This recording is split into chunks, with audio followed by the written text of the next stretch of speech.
All right, welcome to part two. Where did the Book of Mormon come from? As we seek to explore this question in our further investigation of it. You see, we have to begin with this man. His name was Solomon Spalding. Solomon Spalding was born 1761 to 1816. And as you can see here on the map, he was born in Ashford, Connecticut, and he died in Amity, Pennsylvania.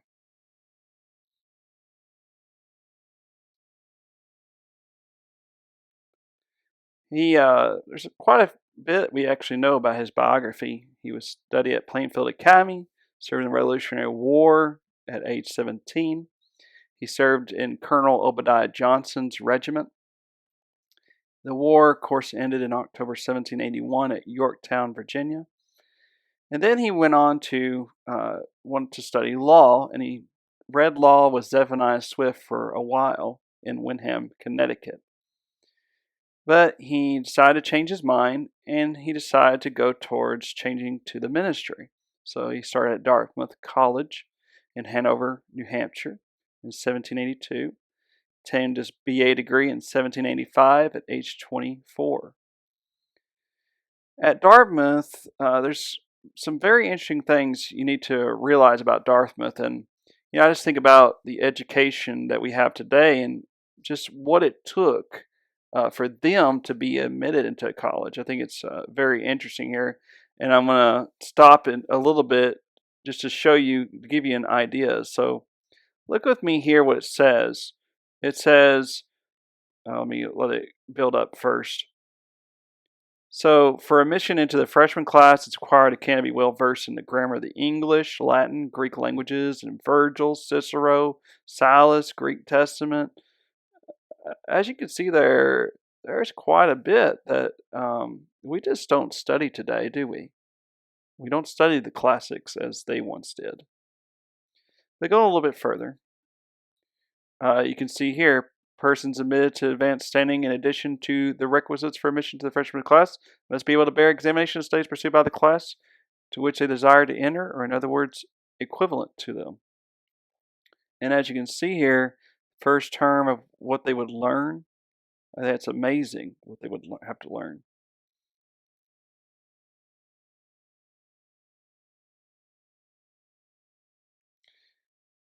I mean, look at some of the plane trigonometry, Xenophon, a lot of the Greek historians, as you can see. So I think it's quite amazing what they had to study back then. So, I could see that he was a very educated man. And when you think about the historical context of Dartmouth, it's very interesting what we find out about the one who served as president, who was Eleazar Willock. And he installed as the preacher. He was installed as the preacher of the Second Congregational Church of Lamdon, Connecticut, in 1735.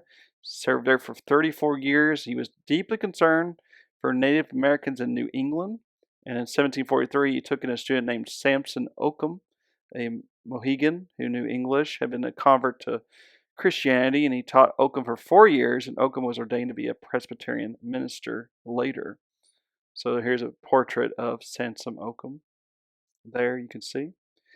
And this encouraged Willock to establish a school in Lebanon, Connecticut for Native Americans. And Willock planned to teach the boys in both secular and Christian subjects so that they could return to their native culture as missionaries. Now, just going a little bit further into this historical context of Dartmouth, here's something else we learn about. So Willock, he wanted to enlarge the school as well as adding college classes for the education of American colonists in the classics, philosophy, and literature. And you can see that in the curriculum that we saw. He searched for another location. He obtained a charter from King George III on December 13th, 1769, and he named the college after Lord Dartmouth. He chose Hanover, New Hampshire for the location, became the president in 1771. And here's some interesting thoughts about how early Americans did believe that Native Americans were descendants of the Jews. So here is James Adair. He wrote a book on this matter, as you'll see. So he had trading relationships with the Native Americans of the southeastern woodlands.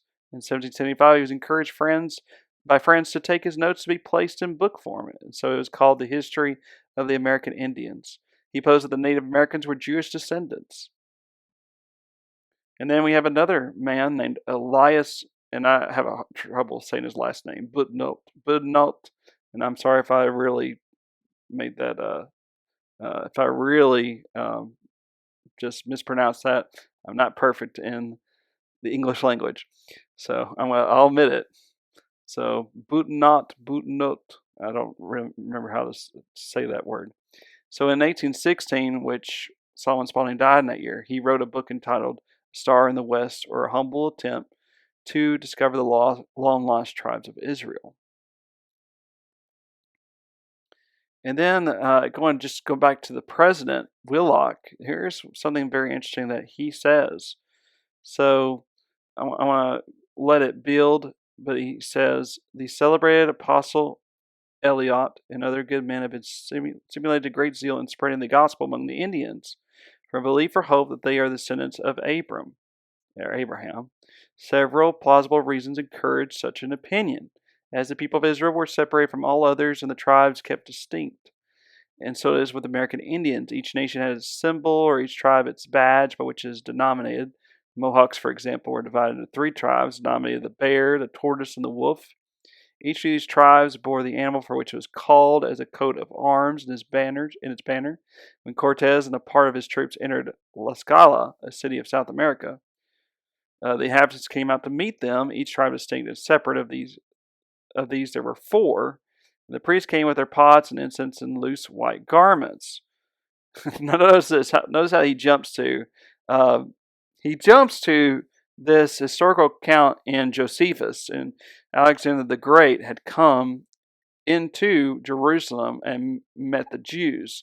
And so we see Willock, he points back to this. So he says, it naturally reminds us that when Alexander and his soldiers entered Jerusalem 2,000 years before, the people and priests came out to meet him dressed in white garments. So you can see the shaky, weak parallels they draw upon for this. But there's something also interesting in that one of the alumni of Dartmouth was Ethan Smith. And he was born in 1762 in Belchertown, Massachusetts. Went to Dartmouth from 1786 to 1790. So he came in after Solomon Spalding did. But you can see that he learned the same information from the teachers of Dartmouth, obviously. He served congregations for several years at a time in northeastern United States. He wrote many books. Now, in 1823, he published a book entitled A View of the Hebrews, and the second edition came out in 1825. And he argues that the Native Americans were descendants of the lost 10 tribes of Israel. And here's something that I think that's kind of interesting, that there are many people who would claim and say, well, Joseph Smith, he built his idea, he got the Book of Mormon from A View to the Hebrews. Now, there are indeed a lot of interesting parallels between the Book of Mormon and this book. But I would suggest that there's possibly 2 things, or there's a couple of things here. Number 1, Solomon Spalding and Ethan Smith both went to the same college, so they learned the same information. And so that's why, you could have 2 distinct books, of which Solomon Spalding wrote Manuscript Found, while Ethan Smith wrote A View to the Hebrews, and that's why it has similar material. But also is a case that maybe, as we'll see later on, that since the second edition came out in 1825, that there is the possibility, is there a coincidence, that Sidney Rigdon and the company they had read that View to the Hebrews and added to that, and that's very possible. So I just wanted to point that out there. Solomon Spalding, he also studied divinity. It may have been done privately. He was licensed to preach by Wyndham Congregationalist Association in 1787, so he was around 26 at the time. He obtained his master's degree in 1788, but it's undocumented, so he might have got that at age 27.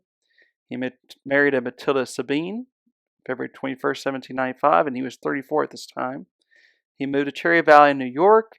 He helped his younger brother, Josiah Spalding, at a general store, and he also served as a principal of Cherry Valley Academy.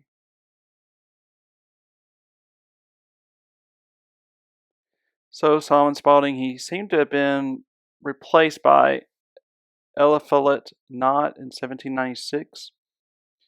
He was appointed Justice of the Peace in 1798 at age 37. And he was also moved to Richfield, New York, operating the general store 16 miles west in 1799. And you can see he moved from Cherry Valley to Richfield, about 16 miles away. Then he bought some frontier land on credit to sell to settlers. And he thought he could basically make some money out of this deal. So he entered into a partnership with Gideon Granger, and here's a portrait of Gideon Granger here. But what we see is that it turned out to be a bad deal for Spalding. And we know that he had adopted a daughter named Matilda, and she was born 1806. And so we know at some point he moved from Richfield, New York to Conneaut, Ohio. So he took these frequent trips to Conneaut, Ohio, 1803 to 1809. So over this 6-year period, we know he surveyed lots, he completed the legal arrangements for sales, he wanted to construct a forge at Conneaut Creek in Conneaut, Ohio. We know that there was a forge construction that came to a halt, and the reason why is because he suffered some kind of serious rupture in his body. So what he did was he returned to New York with Josiah. We know he suffered financial losses due to political disputes over boundary lines and failure of tenants not paying him. We also know that he moved back to Conneaut. He had a short stay. In fact, he stayed several months with one of the eyewitnesses named Oliver Smith in 1809.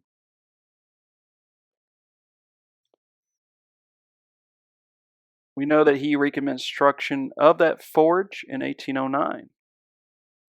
And he even took on a partner named Henry Lake, which will also become one of the eyewitnesses of. And that was March 1811. We actually have a copy of the contract between the two. And then the War of 1812 occurred June 18th. So as you well know, unfortunately, that would cause settlers to not want to wish to purchase land in what we call a war zone. And so we know he owed a lot of money because he had put this on, he put this land on credit. And so he owed a lot of money to his creditors, and Spalding had to turn to his hobby of writing. And he was working on a book, and he wanted to publish a book that would pay off his creditors, that would make him a sum of money. He had written, we know, 2 manuscripts. One's called Manuscript Story, Conneaut Creek, which is what we also call the Roman story, which we still have. And he discarded it. He never finished it. It has an abrupt ending, as you can study for yourself if you were to look at it. It was actually discovered in 1884 in Honolulu, Hawaii, and we'll come back to that at a point in time. But then there's a second manuscript found, which is told by the eyewitnesses, who said that he went back further in time and he wrote in the old style, what we call the King James style or the Elizabethan English, because he wanted to make it sound ancient like the Old Testament, and it came to pass, So He started this in Conneaut, Ohio. He read aloud to neighbors and friends. And in fact, even friends and neighbors made fun of him and called him "Oh, come to pass" because he used it so frequently. And so they nicknamed him "Oh, come to pass." He moved to Pittsburgh, Pennsylvania, early autumn of 1812 so that he might get the book published.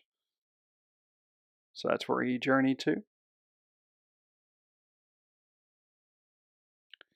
Now he was offered to get it published by R.N.J. Patterson in Pittsburgh. And the reason that R.N.J. Patterson is very important because it stands for Robert and Joseph Patterson, and we'll come back to that. And just to give you a little bit of history about the publishing firms, on June 15th, 1810, there was a partnership between Patterson and Hopkins. So this happened, you can see that they had joint partnership even on June 15th, 1810 there at the Pittsburgh Gazette. So as you can see, read that, they entered into a partnership. But then 2 years later, that partnership unfortunately dissolved. So November 5th, 1812. And you can see that written what's called I believe it's called the Mercury. And you can see, by mutual consent, the partnership of Patterson and Hopkins booksellers is dissolved. And then there was a formation of a new partnership, R&J Patterson, who we know were brothers. And then even 2 years after that, 2 years later, we see August 31st, 1814, R&J Patterson. That unfortunately came to an end as well. And we know that because it seems to be the last days of our partnership because of what we see in the future newspaper articles. So, for example, you can see here it August 31st, 1814, R&J Patterson is mentioned, but let me show you something else. So after August 31st, 1814, we know that it was pretty much R&J Patterson who was basically heading it up. Joseph had left the partnership, so it just becomes Robert Patterson's firm. And you can see that November 16th, 1814, see, Robert Patterson's bookstore. November 16th, 1814. Now, going a little bit even further, we know that Robert Patterson even took on a young man. His name was Jonathan Lamdon. And you can see that for a while, it was just R. Patterson's bookstore. As you can see, even in this newspaper article on January 18th, 1815. So it was his bookstore for a while, and even sadly, a fire occurred near Robert Patterson's bookstore, as we see. It's going on October 28th, 1815. Destructive fire about 2 o'clock on Friday morning. The citizens of this borough were alarmed with a cry of fire. It proved to be in Mr. Church's hatter shop in Wood Street, about the center between 3rd and 4th Street. And so as you can see, the whole front of the Equerry from Mr. Patterson's bookstore on the corner of 4th and along Wood Street to John A. McDonald Esquires at the corner. The 3rd, including both corners, is entirely consumed together with a number of back buildings. And then 3 years later, now we're getting to where there were a partnership between Robert Patterson and Jonathan Lamdon. So this occurred January 6, 1818. I have this day taken J.H. Lamdon into partnership in my business, which will now be conducted under the title of Robert Patterson and Lamdon Booksellers and Stationers. As I intend to retire from an active concern in the business, it will of course dissolve entirely on J.H. Lamdon, in whom I place the most unlimited confidence. His integrity be established by the test of 7 years during which he has transacted my business. His skill and fidelity are well known in the circle of my customers, and he will be heretofore pay strict attention to orders. And then 5 years later, after that, we know February 21st, 1823, there was a dissolution of the partnership between those two, between Robert Patterson and Lamdon. So February 21st, 1823. This partnership heretofore existed between Robert Patterson and Jonathan Lamdon, trading under the firm of Robert Patterson and Lamdon, is hereby dissolved.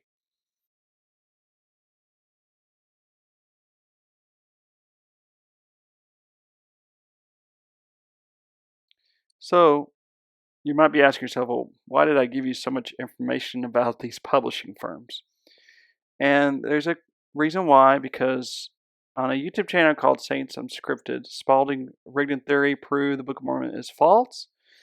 At the 3-minute, 20-second to the 49-second mark, here's what the man said. He says, so Hobart, whom we'll talk about later, he was the one who left the LDS Church. He continued his search for a mysterious second manuscript. Spalding's widow said Spalding took manuscript found a couple of times to a publisher in Pittsburgh, the office of, notice this, Patterson and Lamdon. As it turns out, Patterson and Lamdon didn't exist until 2 years after Spalding's death. So as you might guess, Hulbert found no manuscript there and hit a dead end. Now, there's nothing wrong exactly with what he's saying here. It's just the information. And I'm not trying to hold out. Think that I'm not trying to say that he's being dishonest or anything. He may not know this information. He may not have this further information, but now he will. But here's the information I want to give that I think we should have, so that you can have better understanding. So just to give you a quick review of this.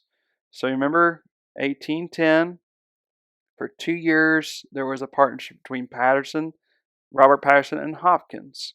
It dissolved on November 5th, 1812.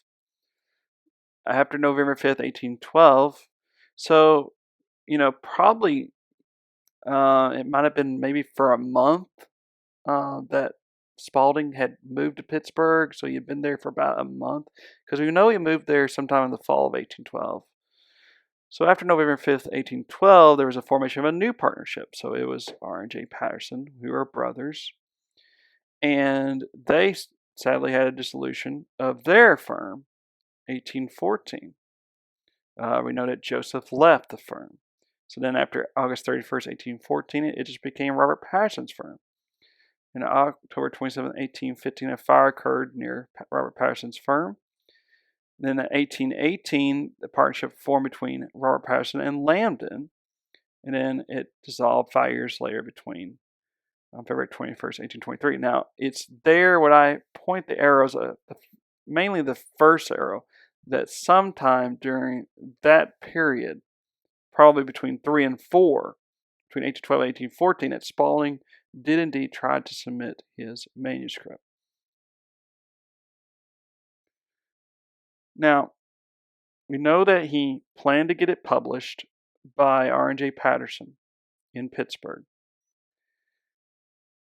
But we do know that Pittsburgh, it became a very expensive place to live. And so he had to move elsewhere. So he moved down south a little bit. And he moved from Pittsburgh to what we call Amity, Pennsylvania, about 1814. So he had lived in Pittsburgh for almost 2 years. And as you can see, that's where Amity is today. So there, we know he re-edited the manuscript, and that's based on the testimonies of McKee and Miller, who were residents of Amity. He was never able to complete the necessary arrangements for some reason for publication. We don't know exactly why. The copy of the manuscript remained at R and J Patterson. That's a possibility. These are possibilities. We know either it was stolen or copied or both. It's hard to tell, friends. It really is. It's difficult to tell. So Spalding, he died October 20th, 1816. And here's, you can see his gravestone. And the questions that we must ask ourselves is, who copied and or stole the manuscript?